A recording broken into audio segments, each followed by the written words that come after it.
Les damos la bienvenida a esta transmisión especial de la Radio Universidad de Chile, en conjunto con la Escuela de Periodismo del Instituto de la Comunicación e Imagen y con su revista Doble Espacio.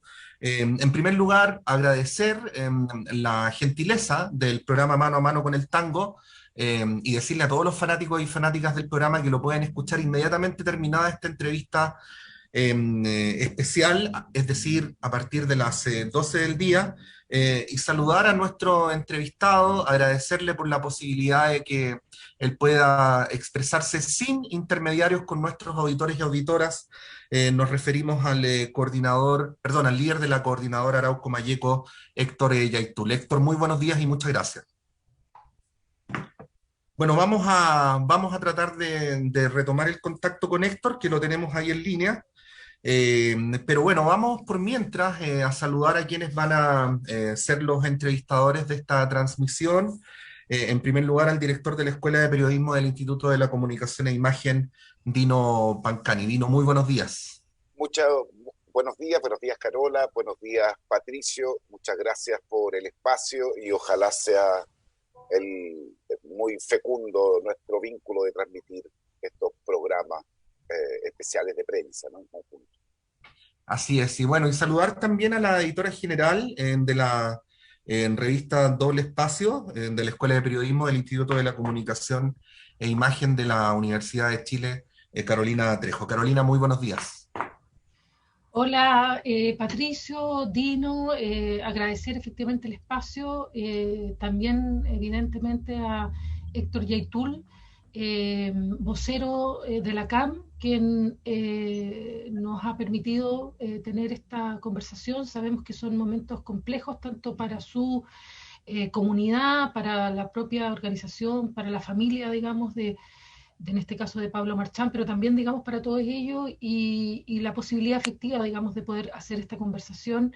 Creemos necesaria desde el periodismo, ha sido, digamos, un hecho que yo creo que nos ha, digamos, impactado no solo como periodistas, sino en general al país y poder conversar con Héctor en este minuto para atender ciertos detalles, comprender, digamos, las dinámicas de lo que ha sucedido y también, digamos, las dimensiones que no solo, digamos, probablemente afecta en este caso a ellos, digamos, como organización, como comunidades y al Gualmapu, sino a todos nosotros. Así que en ese sentido, bueno, agradecer, insisto, la oportunidad hoy día a través de la radio y también a Héctor el poder conversar sobre este tema tan Sí. sensible, sobre todo porque sabemos que están en la preparación también del funeral del Huaychafe Marchán.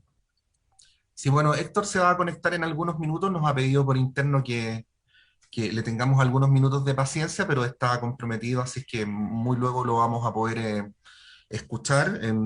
Lo que yo decía, Dino, de primera fuente, ¿no? En este tema se ha dicho mucho sobre el modo en que los medios de comunicación en general tergiversan, exacerban determinados aspectos, minimizan otros, ocultan.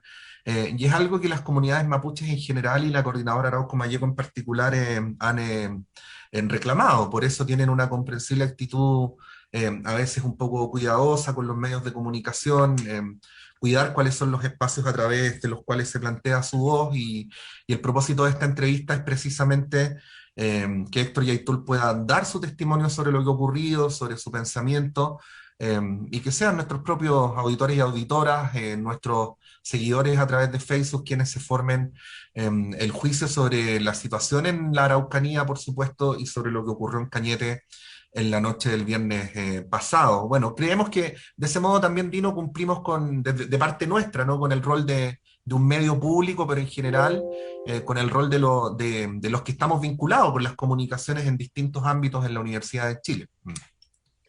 Mira, encuentro tan importante lo que estás señalando, Pato, ¿no? Yo me quiero sumar al llamado que hace los 17 representantes de pueblos originarios de la Convención Constituyente cuando hablan de que por respeto a la familia de Pablo Marchán y a la verdad pública, pedirle a los medios de comunicación que se abstengan de los juicios, ¿no? Y de solamente presentar la versión de Carabineros, que por lo demás es una desconfianza aprendida y mucha evidencia, es que generalmente la primera versión de Carabineros no es la última versión de la investigación, ¿no?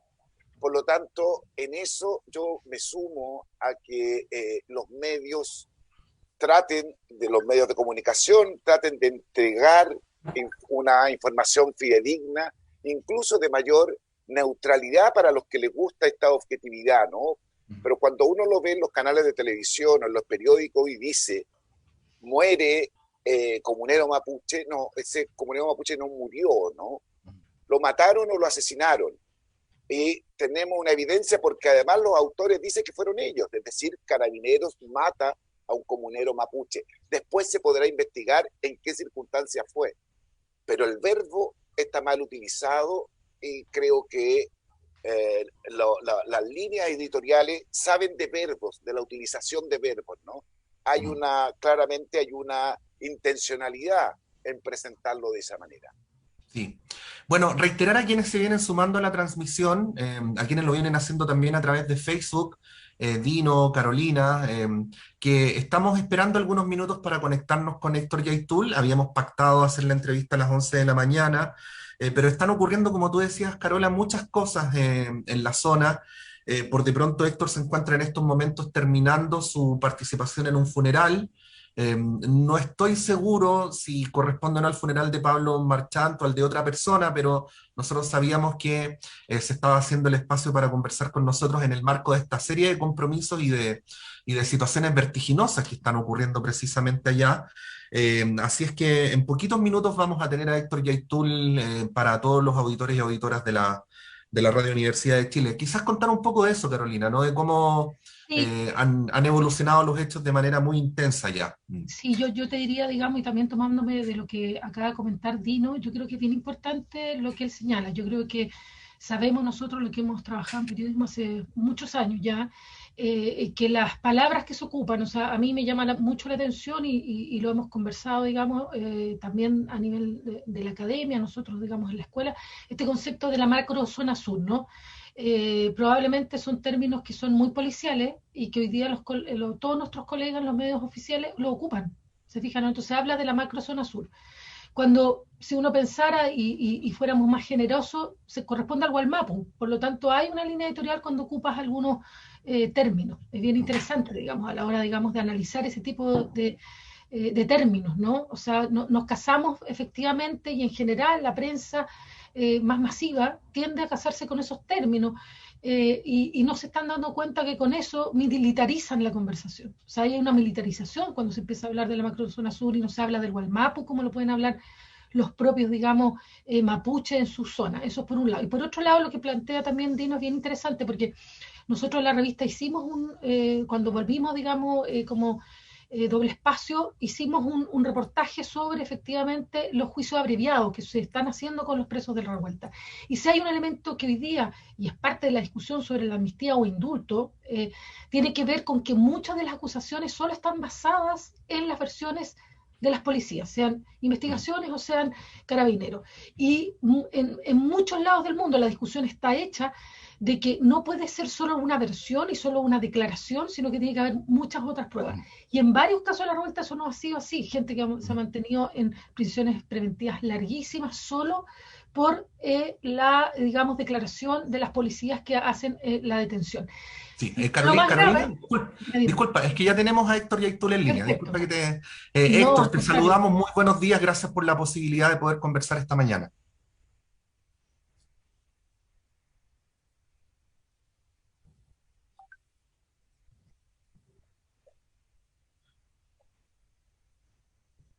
Vamos a ver si podemos establecer el contacto con Héctor,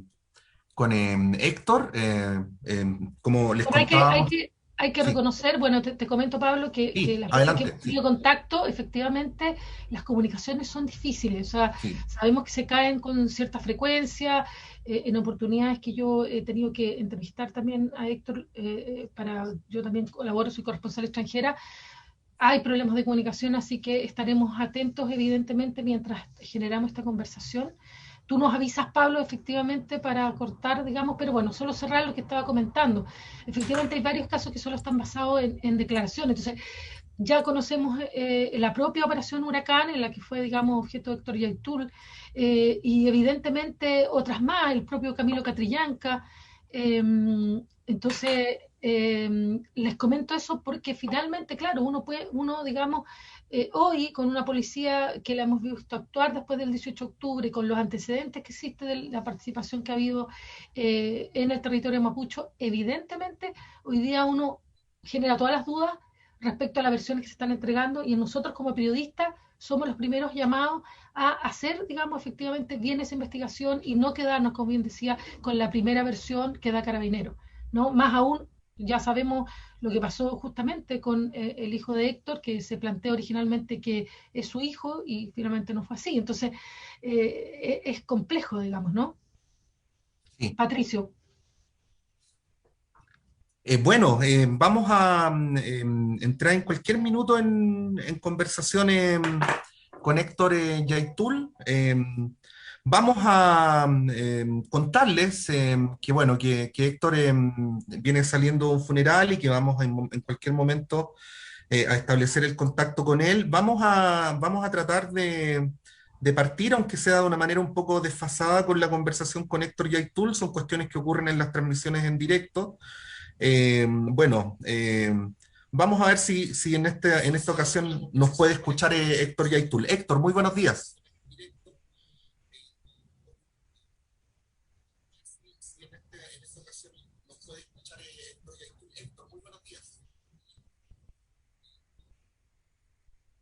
No, lamentablemente no podemos establecer el contacto por mientras.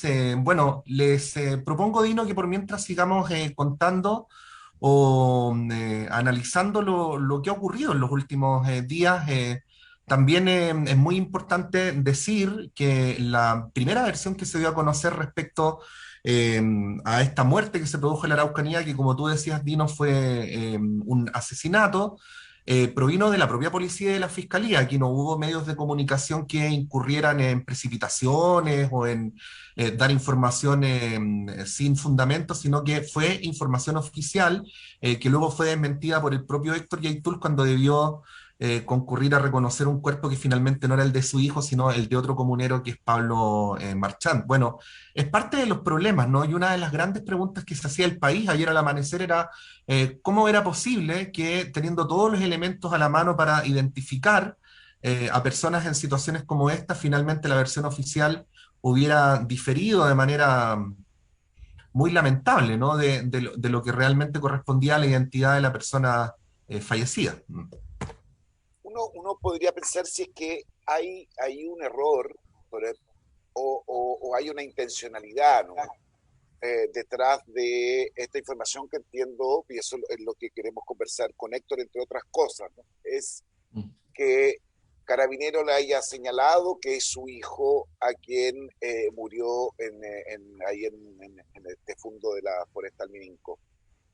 Y digo una intencionalidad porque también ahí hay un mensaje, ¿no? Hay un mensaje, hay un amedrentamiento, eh, hay una instalación de fragilidad, ¿no? Hacia una voz tan, tan eh, representativa, potente y legitimada con la voz, como la voz de Héctor Yaitul, no solo para el pueblo mapuche, sino que también para la sociedad en su conjunto, que mira con simpatía tanto la lucha como la reivindicación del pueblo mapuche. Creo que si es así, es de una crueldad, lo hemos visto en otras oportunidades, ¿no? Pero es de una tremenda crueldad y también de una irresponsabilidad en caso que no tenga la intencionalidad del amedrentamiento, ¿no? Yo no puedo ir a buscar a un padre para decirle vaya sin huellas dactilares, sin haber hecho, entiendo por lo que incluso Carabineros dice que ni siquiera sé que estaba con pasamontaña Pablo Marchand, que ni siquiera le habían sacado este pasamontaña, por lo tanto no habría ninguna indicio de que podría haber sido el hijo de Héctor Yaitul. lo hacen ir, trasladarse al servicio médico legal para que pueda darse cuenta de que no era su hijo. Me imagino que ese tiempo es un tiempo de horror para la familia y es un tiempo de horror también para el pueblo mapuche, y vuelvo a insistir, para el pueblo chileno también, ¿no? Estuvimos, me sumo a eso, hasta muy tarde en la noche tratando de recabar información de manera oficial y no oficial, porque es muy grave que instalándose la Convención Constitucional, siendo presidida por una Peña y por Elisa Loncón, es que nuevamente un joven mapuche muera producto de la acción de carabineros, ¿no? En ese plano, Carola, conversábamos también sobre la coincidencia, lo voy a decir entre comillas, coincidencia, de que esta muerte haya ocurrido justo después de que la Convención Constitucional hiciera una declaración en la que, entre otras cosas, pedía la desmilitarización del Gualmapu. De hecho, ya desde la noche del viernes y mucho más fuertemente durante la mañana del sábado, hubo muchos constituyentes que advirtieron con bastante enojo esto, ¿no? Que justo cuando la convención recién asumida pide un cambio en las políticas, se produzca una situación tan lamentable como la que nos convoca esta mañana. Esto también da para el análisis político, ¿ah? Porque estas cosas no se pueden mirar literalmente, hay que pasar inmediatamente a hacer los análisis de cuáles son los vínculos que se establecen con otros procesos que están ocurriendo en la sociedad, que parecen ser otras noticias, ¿no? Pero que al fin y al cabo son parte de la misma realidad que está en disputa y que tiene que ver con cómo construimos en la zona un futuro distinto al presente y al pasado que hemos tenido. Bueno, eh, Patricio, creo que apuntas a un elemento bien importante. Yo ayer participé, efectivamente, acompañé, digamos, para despachar la marcha que se hizo aquí en Santiago, una convocatoria, digamos, en muchos lugares de Chile, en honor, digamos, y en homenaje, en este caso, a Pablo Marchán, digamos, y evidentemente al pueblo mapuche y en general a la reivindicación. Yo diría que bien sabemos que a partir del 18 de octubre la bandera mapuche fue y ha sido parte del emblema. El hoy día, digamos, ayer varias de las personas que hablaron señalaron efectivamente eh, esta sensación de la normalización de una militarización en el Gualmapu. O sea, esta sensación de que cuando se señala, incluso en estos medios oficiales, ¿no?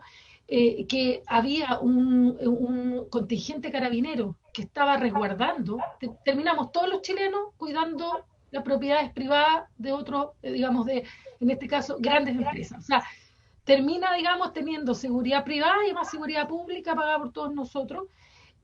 Además, en este contexto, donde son fuerzas especiales, que ya sabemos en qué condiciones van y donde la acusación de militarización efectivamente es total. Entonces, cuando uno ve, por un lado, que se está iniciando un proceso de discusión constituyente donde se quiere cambiar, se produce una realidad muy extraña. Yo creo que yo también estuve, digamos, reporteando la convención cuando se instala, y esta sensación de tener efectivamente, así como se ha hablado de los dos Chiles económicos, es como que tú hablas de dos Chiles políticos.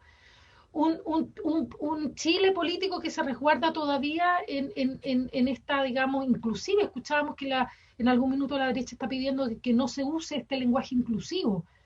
Entonces uno dice, tenemos un país, digamos, como bien se ha reconocido y se discute, donde hay un poder que no quiere que cambie nada finalmente, ni siquiera, digamos, el tipo de trato, ni siquiera el tipo de lenguaje, ni siquiera la diversidad, para qué decir la plurinacionalidad.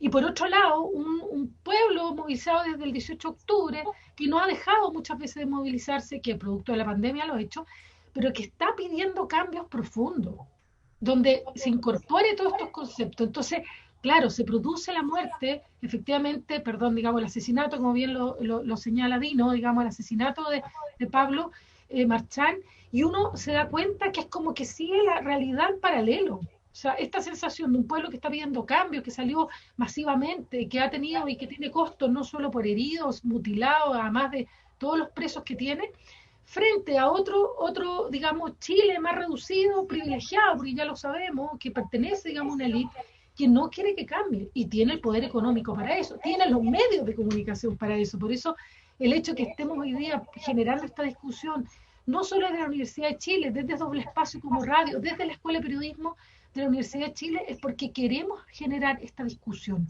Queremos empezar a hablar, que yo creo que es casi un mandato para nosotros como periodistas, el abrir esta discusión.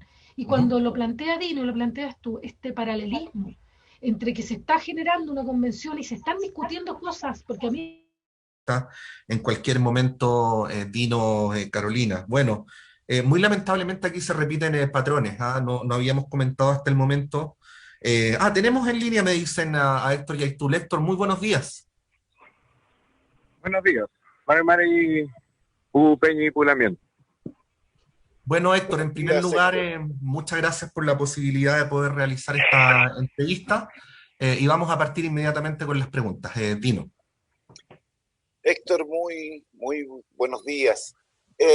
Una pregunta muy corta, ¿no? Las informaciones todavía siguen siendo informaciones confusas, las transmitidas sobre todo a través de los medios masivos de comunicación. ¿Qué pasó el viernes en torno a las 5 de la tarde en el sector de Casa Piedra y en Carahue? ¿Aló? ¿Aló? Sí, mire, yo en este momento me encuentro en movimiento en relación al Elubún que estamos haciendo en homenaje a Pablo Marchán, mártir de la nación mapuche, un nuevo mártir de la nación mapuche. Pablo Marchán, destacado huaychafe, cayó en una acción de resistencia en contra del sistema de propiedad usurpado forestal en la zona de Carahue. Y bueno, ahora las comunidades, nuestra organización, están reuniéndose para despedirlo de la forma mapuche, y en eso estoy en estos momentos, y hay una cobertura tal vez que no es la óptima, y también estoy siendo parte de trabajo al interior, así que me van a disculpar si no se dan todas las condiciones para esta entrevista.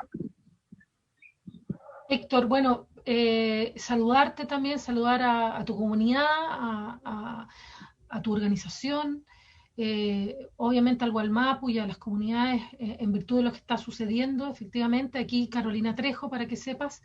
Héctor, bueno, te preguntaba un poco, Dino, sucede esto, digamos, el día viernes.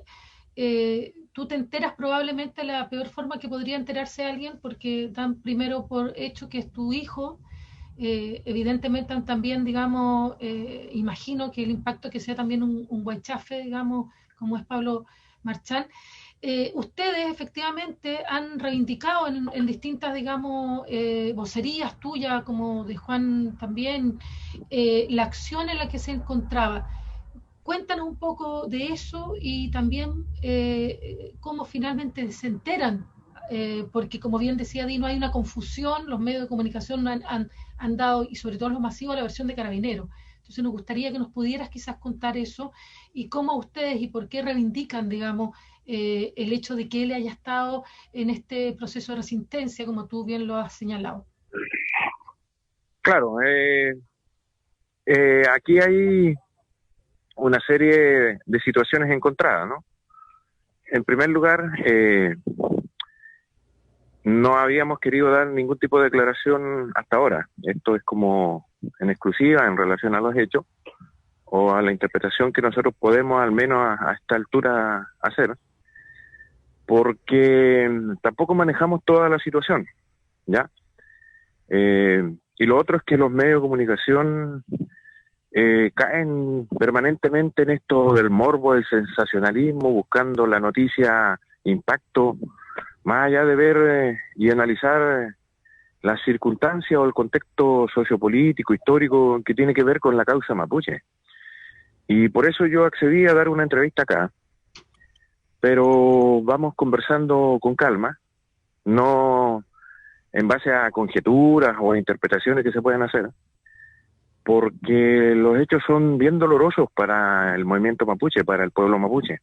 Tenemos a un hermano asesinado, y al parecer en un contexto o bajo una situación que es bien dura en el sentido que puede ser interpretada como incluso de horror en la forma en cómo fue ejecutado. Nosotros decimos ya de alguna manera preliminar que él fue ejecutado, ¿ya? Y lamentablemente nosotros tenemos que abordar esta situación también con mucho respeto, porque hay una familia detrás, hay una madre, hay familia en torno a nuestro Huaychafe caído, y no podemos hablar de forma tan descarnada o con tanto morbo o sensacionalismo como pretende o quiere la prensa. Así que vamos a hacer todo de forma muy prudente, y bueno, nosotros nos vamos a remitir a dar o a hacer alcance en relación a los contenidos que tiene nuestra lucha. Y efectivamente aquí hay una situación que se da en el marco de la lucha de nuestro pueblo-nación en resistencia, ¿ya?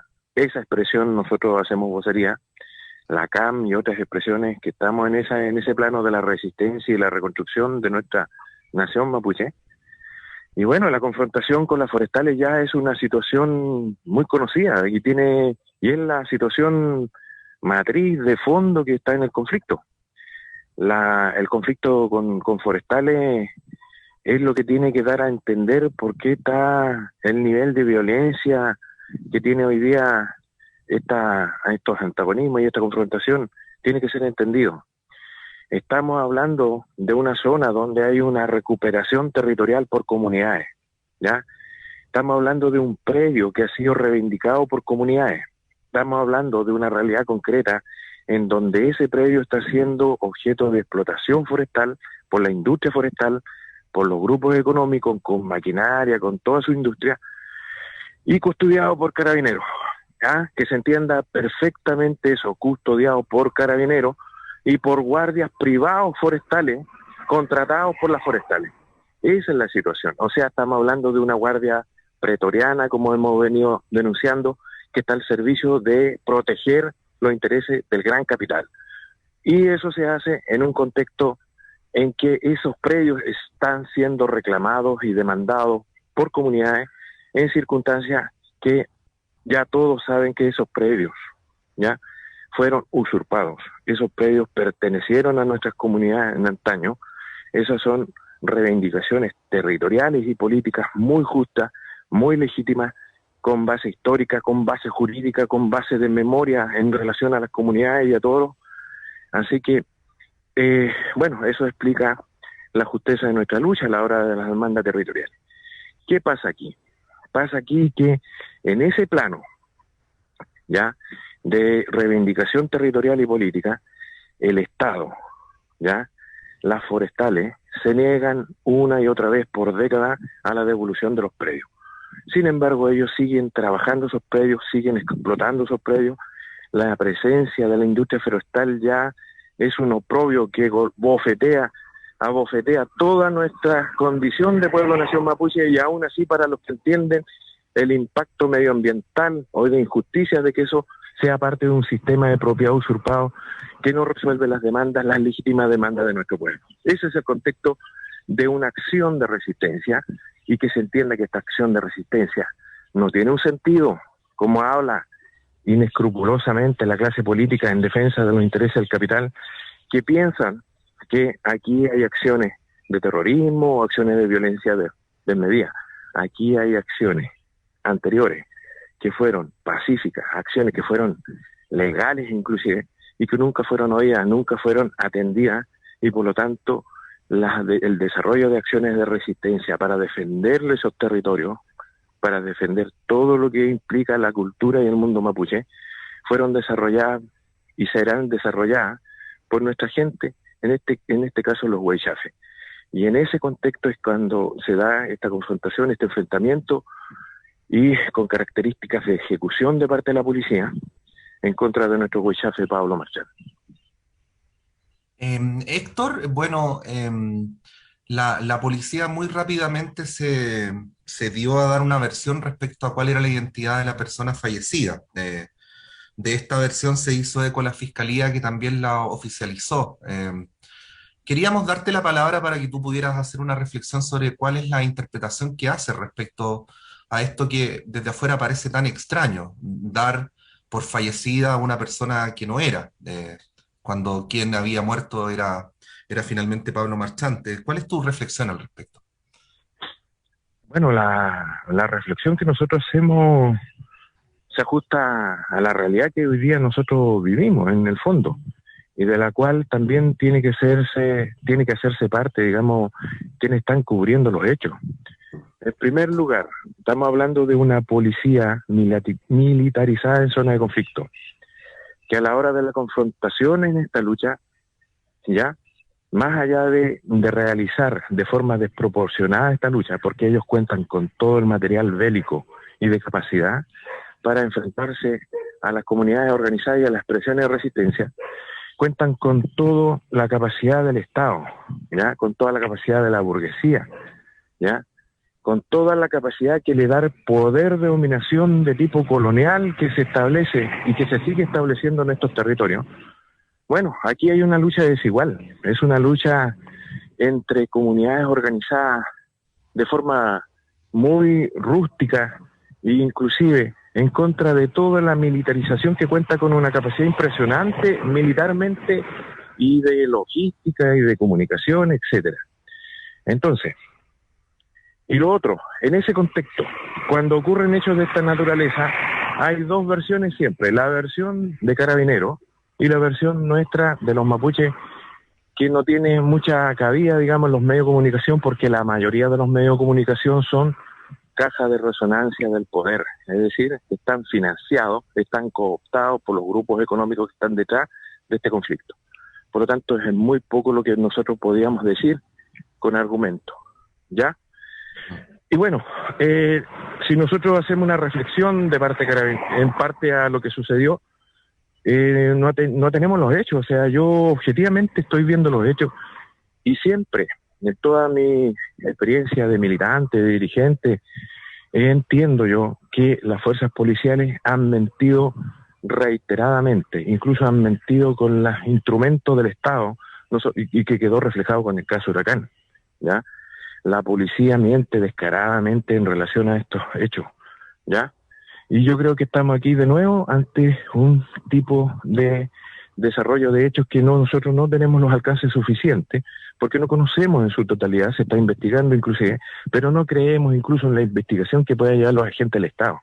Aquí tendrán que ir develándose hechos. Lo único que tenemos claro son los porfiados hechos. Uno, Pablo Marchán tiene un impacto por atrás, ¿ya? En su cabeza. Y al parecer tiene otro impacto en la parte de la sien, en su cabeza. Por lo tanto, todo da cuenta de que esos tiros fueron a corta distancia y que nosotros podemos suponer que fue ejecutado. Hay un registro que rápidamente fue bajado. Son los hechos de un trabajador que dice que atraparon a uno de los huechafes, ¿ya? Y ese registro ya no está en las redes, pero al parecer uno de los trabajadores registró esa situación. Nosotros no sabemos aún qué pasó ahí. Bueno, tendrá que ser dilucidado de alguna manera, pero la versión que nosotros tenemos son la de los porfiados hechos que se dan cuenta. Yo no entiendo, no logro entender cómo Carabineros, la inteligencia de los pacos, ¿ya? De la inteligencia policial, la fiscalía, se prestó para una maniobra tan macabra, tan del horror, de informar que era un hijo mío. Ya, esa situación no la logro entender hasta los días de hoy. ¿Qué es lo que pretendían hacer con eso? Si pretendían enviar una señal de tipo de inteligencia, de amenaza, si fue una maniobra distractiva para realizar algún logro de inteligencia, no logro entender. O tal vez un tipo de incapacidad que puede entenderse como de negligencia o de estupidez de parte de su aparato operativo y de inteligencia. No lo logro entender. Lo único que me queda claro es que hasta la 1:30 de la madrugada, aproximadamente después de 6-7 horas, ellos afirmaban categóricamente que se trataba de mi hijo. Y yo fui incluso al lugar de los hechos, a reconocer el cuerpo, ¿ya? Lo pedí de forma muy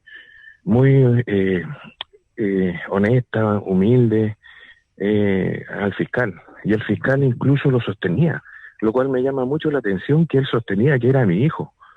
Entonces eso a mí me provoca una situación muy encontrada. ¿Cómo pueden ser los agentes del Estado tan inoperantes o tan macabros en relación a ese hecho? Jugar con el dolor incluso de los que somos antagonistas en esta confrontación. Y después, así como si nada, dar cuenta de un equívoco y decir que fue, no sé, obra de no sé quién, de los medios, de las redes. Si a mí el fiscal incluso me hizo entrar y me dio las condolencias. Eso es una situación, estaban los jefes policiales ahí, estaban investigaciones, estaba Carabineros, cuando yo entré al lugar. Entonces eso habla de un tipo de actitud, de lógica que tienen estas policías, estos agentes del Estado, que se condice también con todo lo que hay detrás de esta confrontación, que tiene que ver con cómo nos trata el empresariado, cómo nos trata la familia Mate, de ahí para abajo, cómo nos trata el gobierno, más allá de la derecha, todo lo que son parte de la gobernanza neoliberal. Esta gente nos odia a los mapuches, esta gente de alguna manera quiere que nosotros seamos exterminados. No sé cuál es la lógica, cuál es el pensamiento que hay detrás de todo esto. Porque aquí sí podemos entender que hay un odio en contra del movimiento, que estamos más fuertemente abrazando la causa mapuche, se puede entender. Porque nosotros no vamos a transar con migajas o con proyectos, en fin, que nos quieran dar para solucionar esta situación, porque nosotros vamos por nuestros territorios, vamos por la justicia. Pero en ese plano no puede haber estas lógicas, porque así lo único que están creando son las condiciones para una confrontación mayor a corto y largo plazo. Héctor, una pregunta primero. Imposible no expresarte la solidaridad en torno al sufrimiento del pueblo mapuche, de la familia de Pablo Marchán y el de tu propia familia, ¿no? Y en esa, bueno, dicho lo anterior, te quería preguntar ¿había una intención de que fuese tu hijo y en este caso Carabinero se equivoca?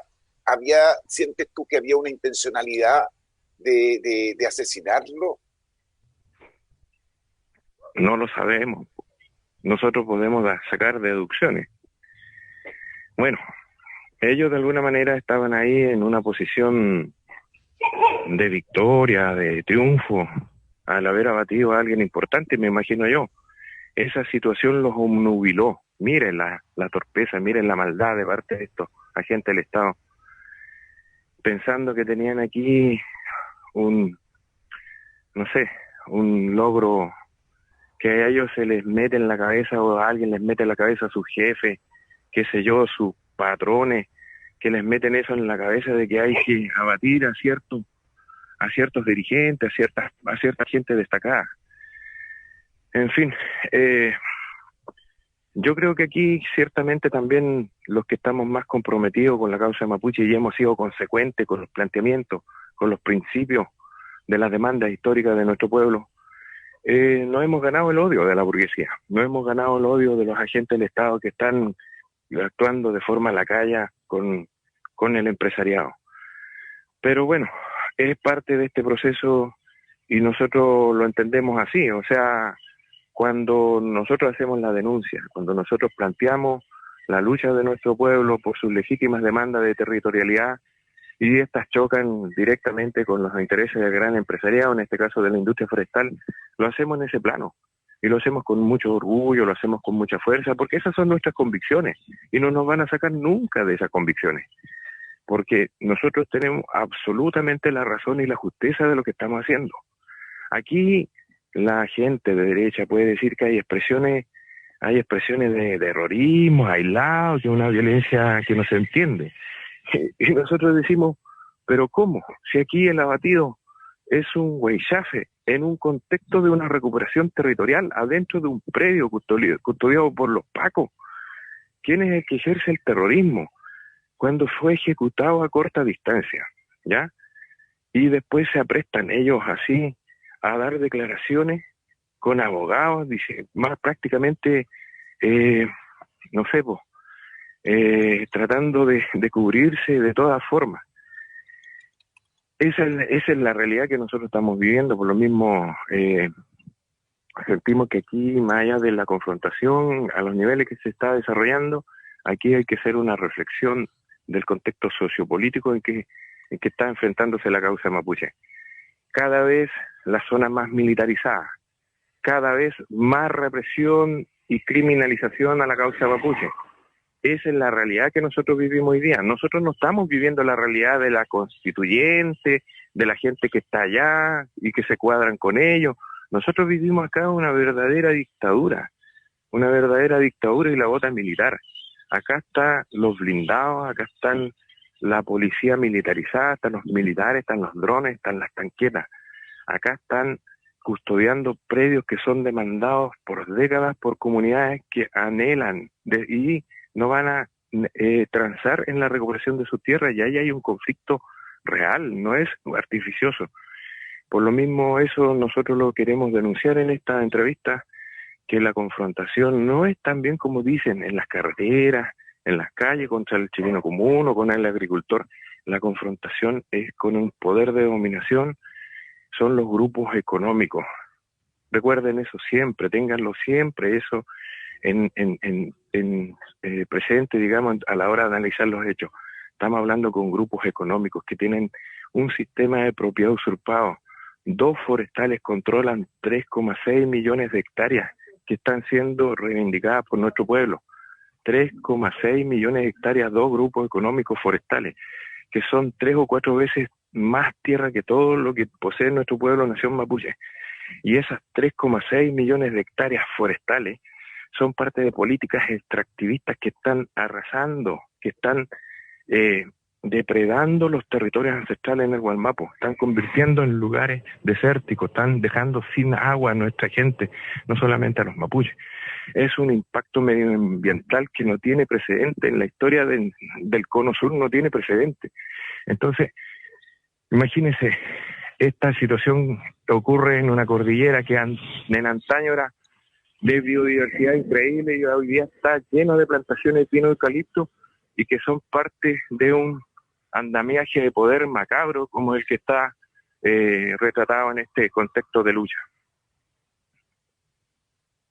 Héctor, justamente, y atendiendo un poco lo que planteas y atendiendo, digamos, a lo que has declarado también en otros medios, también con la delicadeza que tiene el caso, sobre todo para la familia, en este caso de Pablo Marchán, tú hiciste, y nos gustaría también un poco conocer algo de él. Tú comentaste que en un diario, Interferencia en este caso, y que también nos gustaría adentrarnos un poco a conocerlo a él, ¿no? Un guaychafe, un joven que se fue, digamos, de la ciudad y volvió al Gualmapu. No sé si nos pudieras hacer también un pequeño, digamos, perfil, como llamamos nosotros, de Pablo. La verdad que en palabras, en relación a Toñito, como lo conocíamos, a Pablo Marchán, van a quedar cortas en cualquier contexto. Yo creo que más adelante habrá la oportunidad de hablar más, de explayarse más respecto a la envergadura de alguien como Toño. Principalmente por la entrega, principalmente por su sacrificio. Y eso lo ha entendido nuestro pueblo. Lo ha entendido nuestro pueblo mapuche, que está acompañando en todo momento. O sea, no solamente se comparte el dolor, sino también se comparte la forma, el trasfondo de cómo él se incorpora al movimiento mapuche, al movimiento autonomista mapuche y a la CAM. Hay una nota que nosotros dimos a Interferencia, que hablamos, yo al menos hablé respecto de Pablo, Y bueno, insisto, hay que entenderlo, entender la dimensión de su figura, sobre todo en tiempos en que cuesta encontrar una decisión y una convicción a ese nivel, digamos, de entrega por las causas justas, en este caso por la causa mapuche y en un plano de lucha como lo viene desarrollando la CAM. Y eso rememora también a nuestros caídos, a nuestros presos políticos, rememora también a toda esa juventud que hoy día está abrazando el Huaychán como una forma muy legítima de llevar adelante los procesos. ¿Por qué nosotros decimos que esta no es una expresión de terrorismo ni una expresión de violencia indiscriminada de nuestra parte? Porque las muestras de acompañamiento de las comunidades, miles y miles de personas acompañando ayer la llegada a un territorio donde será Subelugún, donde lo estamos de alguna manera acompañando con su familia. Tiene que ver con eso, tiene que ver con que la gente entiende, la gente mapuche, el movimiento mapuche autonomista lo entiende y lleva adelante este proceso. No somos un pueblo que está luchando de esa forma, con resistencia y con reconstrucción. No hay expresiones aquí de terrorismo, aquí lo que existe es resistencia de todo un pueblo, con piedras, con palos, con fuego, con chalcas, forma organizada, son comunidades, hay loncos, hay machis, hay un conjunto. ¿Cómo no lo pueden entender eso? Aquí eso lo está expresando todas las comunidades que están llegando al Elugún, en Lumaco, en la zona de Pidengo, en un proceso de recuperación territorial donde él quería ser despedido. Por lo tanto, eso habla de la figura de Pablo, de ser parte del movimiento. Porque si fuese un violentista, si fuese un terrorista, jamás tendría el acompañamiento del pueblo nación mapuche. Y por eso nosotros reivindicamos la figura de Pablo en ese contexto, como mapuche. Él tenía ascendiente mapuche por parte de los abuelos, ¿ya?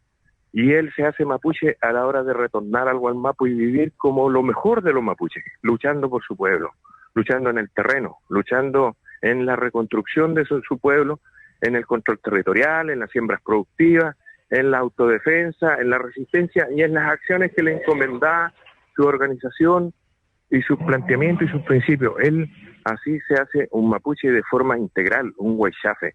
Ese es un huaychafe, eso para que se entienda a un huaychafe en este contexto de lucha actual. Estamos a esta hora de la mañana conversando con Héctor Yaitul en una transmisión que es un esfuerzo conjunto entre la Radio Universidad de Chile, la Escuela de Periodismo del Instituto de la Comunicación e Imagen y la revista Doble Espacio del ICI. Héctor, de algún modo en esta conversación ya te has referido a lo que te voy a comentar y preguntar, pero creo que el espíritu también de esta entrevista es darte la posibilidad de que te puedas explayar y fundamentar tus puntos de vista sobre las situaciones. Estamos en un momento en el que hay una convención constitucional que ha instalado el debate sobre la interculturalidad, sobre la plurinacionalidad, pero aquí nos encontramos con una situación muy cruda que probablemente es desconocida para quienes no conocen la zona, pero que es muy evidente, que es la presencia de las forestales. Ahí quería pedirte que te pudieras explayar o hacer tu reflexión sobre el punto. ¿Se puede avanzar hacia un estadio mejor sin la erradicación de las forestales del Gualmapu? ¿Cuál es tu mirada sobre el tema? A ver, aquí hay dos realidades, ¿ya? Que para que se entienda. Una realidad que a la que fue convocada gente que está en el movimiento mapuche también, y que puede ser legítima sus aspiraciones de conseguir vía institucional o a través de los mecanismos que le ofrece el Estado, participación, ¿ya? O la integración. Pero también hay otra expresión del movimiento mapuche, que es el del movimiento mapuche autonomista y del movimiento mapuche autonomista revolucionario mapuche, que estamos en otra cosa, estamos en la reconstrucción de nuestro pueblo desde el terreno, ¿ya? Porque nunca por la vía institucional hemos logrado nada, absolutamente nada. Lo que se ha logrado es ámbito de subordinación, ¿ya? Y de dependencia y de negación de derechos fundamentales, y por lo tanto por esa vía se agotó, absolutamente, ya hace décadas, ¿ya? Por lo tanto, nosotros estamos en un proceso distinto, ¿ya?, a lo que se entiende hoy día con esas aspiraciones de plurinacionalidad o de interculturalidad, que incluso le hacemos la crítica, porque responden a una estrategia de parte del poder de cooptación, ¿ya?, de parte del movimiento mapuche hacia una esfera ya de derrota o de derrotero político, ideológico y cultural de la causa mapuche. Toda vez que se reconoce al Estado, por ejemplo, como legítimo, ¿ya?, a través de la Constitución, a través de leyes, a través de participación en el Parlamento o en la Convención Constituyente, estamos reconociendo la legitimidad del Estado. Y nosotros como mapuche no podemos bajo ninguna norma y principios, nuestros valores que nos dejaron nuestros antiguos, reconocer injusticia. Estaríamos reconociendo que la formación del Estado y la ocupación de la Araucanía y toda su legislación y todas sus injusticias por décadas son legítimas, y que nosotros lo que se escribió a sangre y fuego, nosotros lo podríamos borrar con el codo así de forma tan simple. Eso no es así. Nosotros no vamos a aceptar la vía institucional, menos en un marco de confrontación en donde se han agudizado contradicciones con el poder.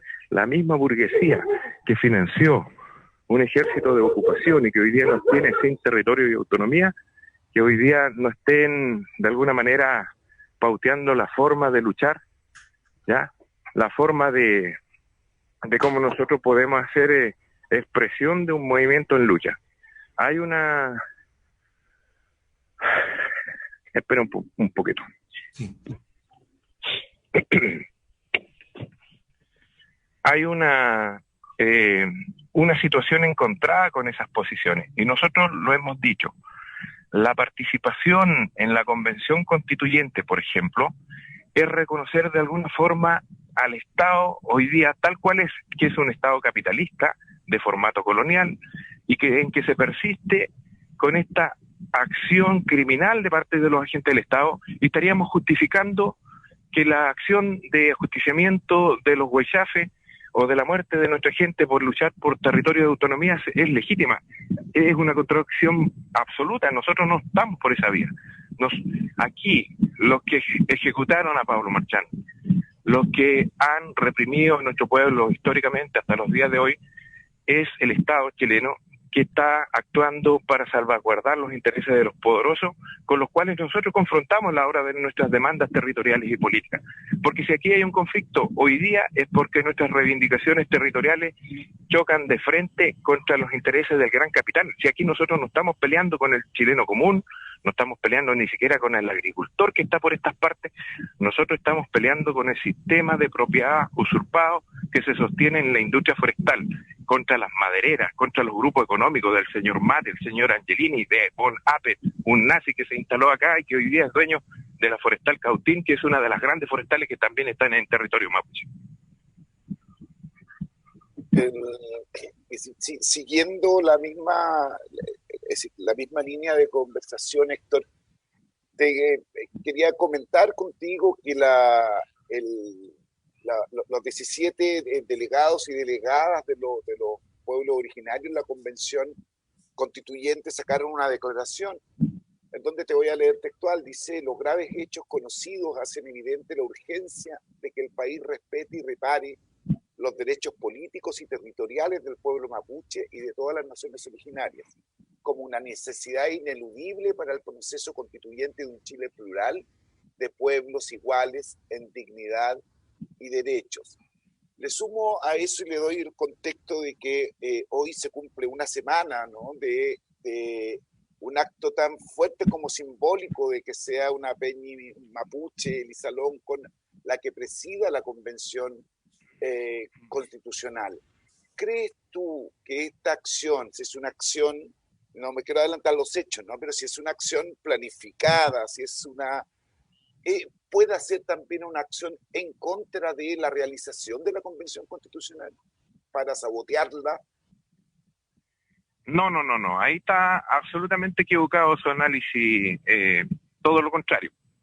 Nosotros creemos que la participación en la Convención Constitucional y cuando le dan realce y visibilización a todas las expresiones que tienen que ver con la vía institucional o de participación en el Estado, son parte de una estrategia de consolidar al sistema capitalista, sobre todo a la hora de confrontar con la causa mapuche. Es decir, hoy día, no solamente con la participación en la constituyente o en las formas que ofrece el Estado, se legitima el Estado en sí, a su formato capitalista, colonial, ¿ya?, sino que también se busca un tipo de reacomodo o reajuste a la forma de gobernanza, que ha sido un fracaso a la hora de hacerse cargo de las luchas de los oprimidos, no solamente de la causa mapuche, sino también de todos aquellos que han sido golpeados por el sistema, es decir, los pobres del campo y la ciudad, que han, de alguna manera, se han manifestado también en relación al estallido social que conocemos.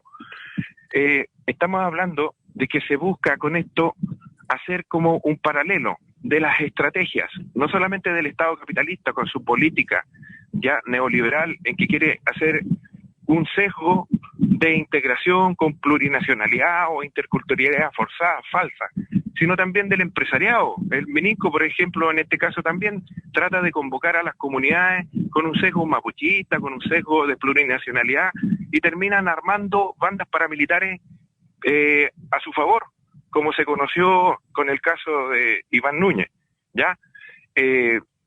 Entendemos también que el empresariado también pretende de alguna manera refundar el capitalismo en el sur, pensando que ya no es la vía, las forestales, sino que otro tipo de políticas extractivistas por el lado de la agricultura con mayor intensidad u otras propuestas.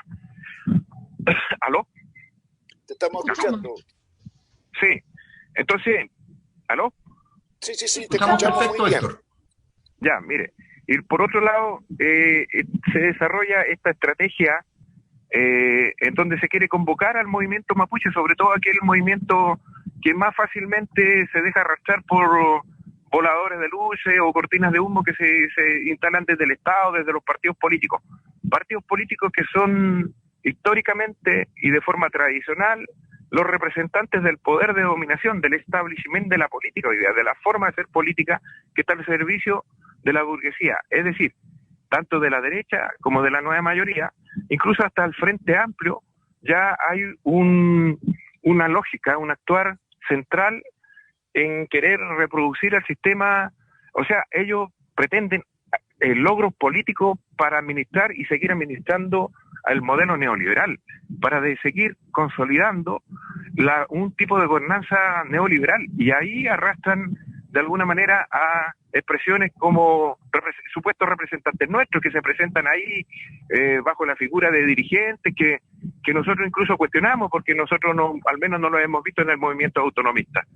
Y eso es una forma también de entender que pasan a ser parte, digamos, de estas estrategias que confrontan con la causa mapuche. O sea, por un lado, si tenemos la acción del Estado militarizando el Gualmapu, profundizando las políticas del terrorismo de Estado, y por otro lado, el empresariado que pretende a toda costa de hacer una relación supuesta de comunidad y capital, reproduciendo el capitalismo a ultranza, el capitalismo salvaje en nuestros territorios ancestrales, y por otro lado la convocatoria o la cooptación que hacen de este movimiento ya que ha bajado la guardia, ha bajado los brazos a la hora de las reivindicaciones sustanciales que tienen que ver con territorio de autonomía para la nación mapuche.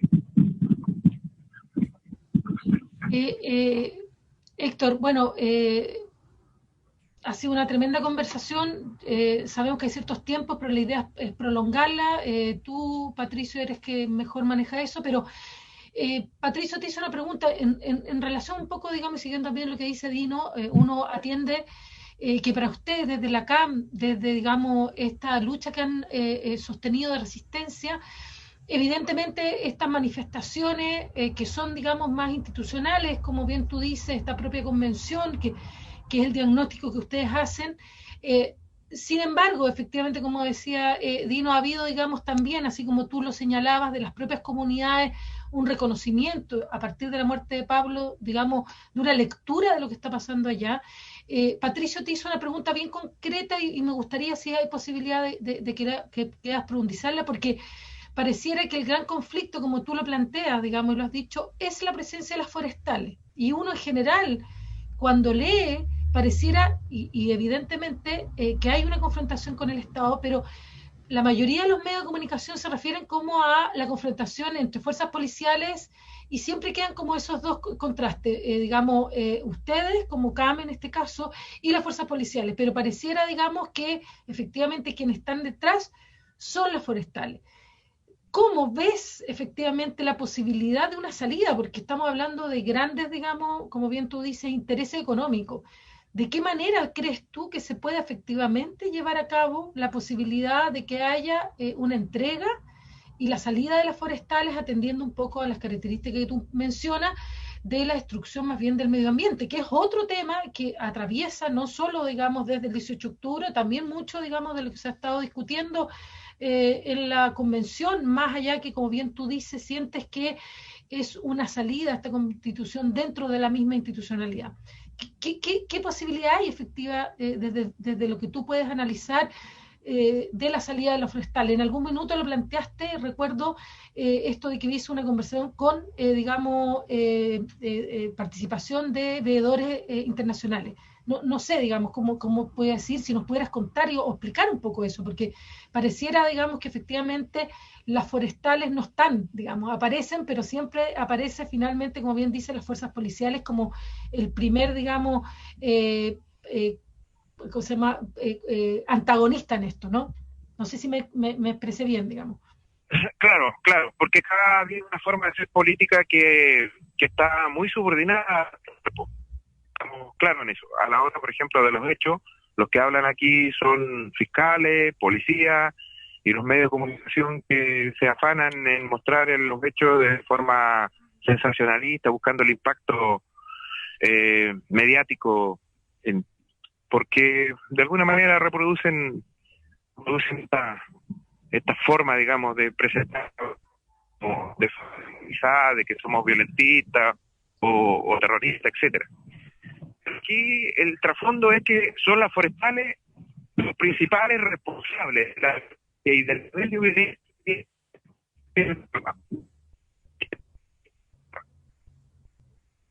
Estamos teniendo una breve interrupción con Héctor Yaitul, pero bueno, hay que decir que a pesar de lo que nos costó establecer contacto con él, una vez que se produjo, el sonido ha sido impecable, hemos podido escuchar claramente la palabra de Héctor Yaitul, afortunadamente no hemos tenido dificultades. Esta es la primera dificultad técnica que se produce en todo el rato que llevamos conversando, que en todo caso, tal como lo dijimos hace un ratito, a quienes nos están siguiendo les pedimos que la comprendan, porque se da en el contexto de dos cosas que Héctor Yaitul planteó al principio de esta entrevista. Primero, las dificultades de señal en la zona, y en segundo lugar, la posibilidad de que sus comunicaciones estén de alguna manera siendo intervenidas.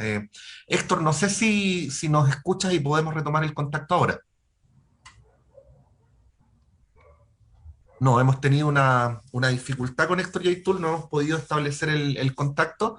Era muy interesante la pregunta que había hecho Carolina al final, pero también entendemos que hemos podido recorrer a lo largo de estos minutos de conversación buena parte de los temas que preocupan a la opinión pública. Como decíamos al principio, Dino, Carolina, nuestro objetivo era darle voz a Héctor Yaitul para que pudiera hacer sus planteamientos sin intermediarios, y bueno, en lo personal tengo una cierta tranquilidad, y también por los comentarios que nos llegan por las redes sociales, ¿no? que hemos podido contribuir a ese propósito. Quizás unas últimas palabras para ir cerrando.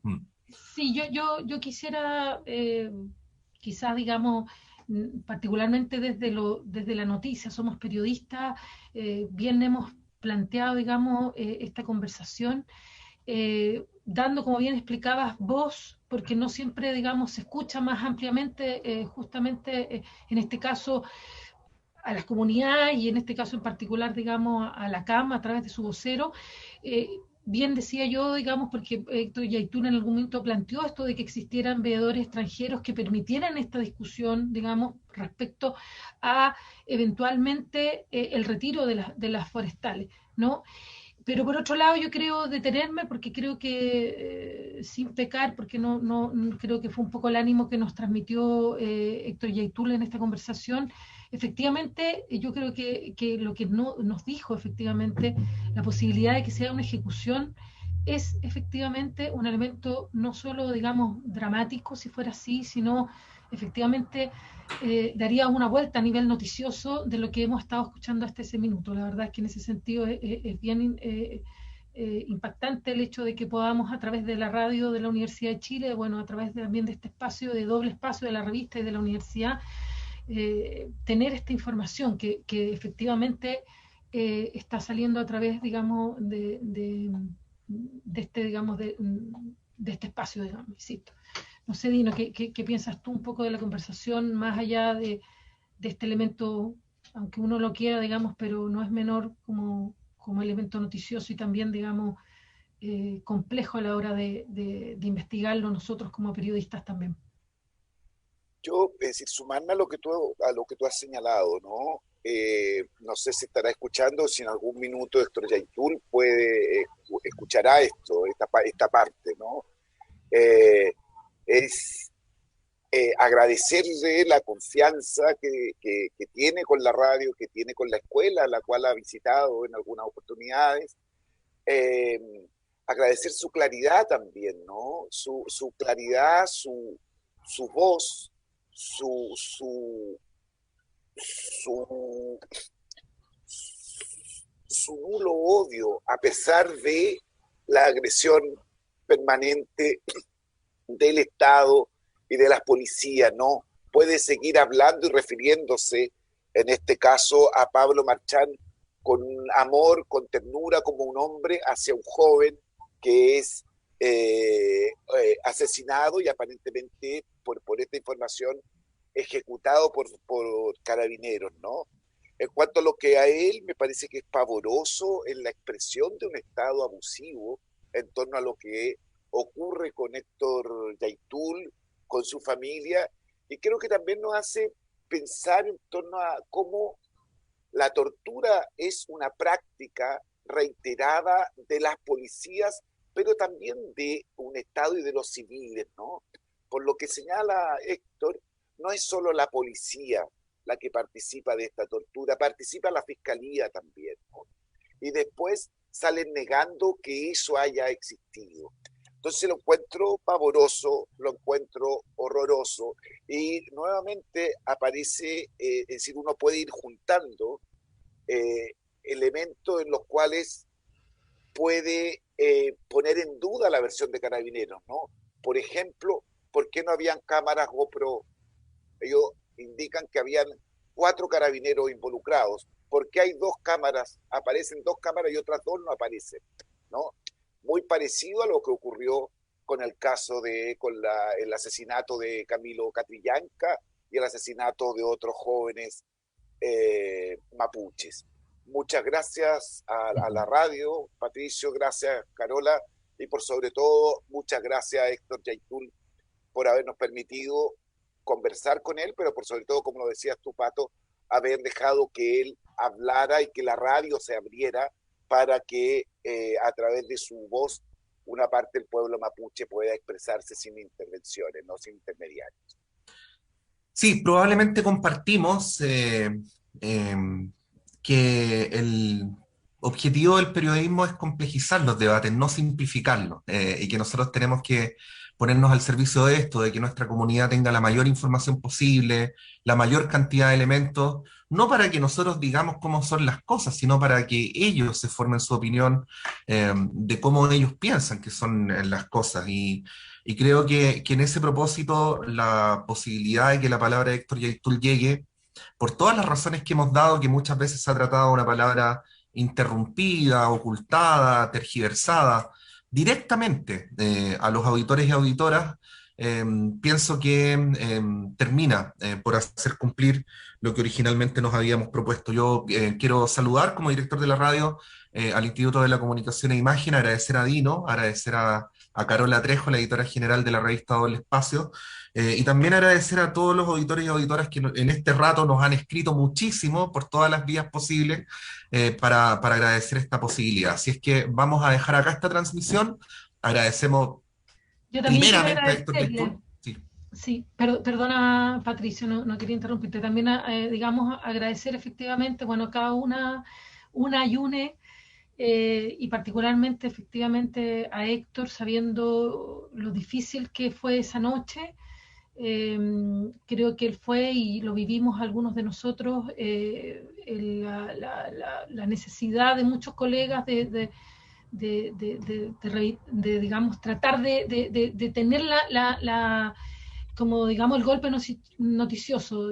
Yo lo puedo comprender, trabajé 25 años en televisión, lo entiendo, pero también hay momentos, sobre todo después del 18 de octubre, que yo creo que nosotros como periodistas tenemos que tener y cambiar ciertas lógicas de hacer nuestra profesión, nuestro oficio. Y en ese sentido yo creo que este espacio, el poder conversar, el poder tratar de comprender realidades que a veces no necesariamente las vivimos porque además estamos en la ciudad, pero además porque de repente sí, digamos, sentimos que tenemos que tratar de empatizar, sobre todo, como bien decía Dino y también tú, Patricio, con realidades que son parte, digamos, de nuestra historia, pero que además son muchas veces tergiversadas. Así que yo agradezco el espacio también y agradezco a Héctor habernos elegido para hacer esta conversación. Y bueno, esperemos que estas colaboraciones también se vuelvan a repetir, así que a cada uno, una y una que han participado en este espacio, también agradecerles. Al final, dos personas que no quiero dejar de nombrar porque han sido fundamentales para esta transmisión, y no estoy bromeando con lo que voy a decir, ¿ah? Fernando Lagos y Fernando Lagos, porque tenemos dos compañeros que se llaman igual. Uno ha estado a cargo Hacen un de la ruido salida por tremendo. radio, y yo creo que este tipo de cosas que parecen tan domésticas a veces hay que decirlas. Fernando vino especialmente desde Puente Alto a la radio para sacar adelante esta transmisión, así es que si no hubiera sido por ese esfuerzo que le ha hecho, ustedes no estarían escuchando esta entrevista. Y al otro Fernando Lagos, al que está a cargo de la transmisión por Facebook, que también hizo posible que ustedes pudieran escuchar la palabra de Héctor Yaitul por esta vía. Decir nomás al final a todos los fanáticos y fanáticas, dentro de los cuales me incluyo, del tango, el programa Mano a Mano con el tango que va habitualmente los domingos a las 11, que lo habíamos corrido para las 12, bueno, nos pasamos de las 12 a la 1. Vamos a tener ahí el encuentro, como siempre, con la conducción de Paulina Nini y de su padre Sergio Nina. Así es que llegamos hasta acá. Muchas gracias y que disfruten de este domingo. Salud. Gracias, Pato. Nos vemos. Buen domingo para todas y todos.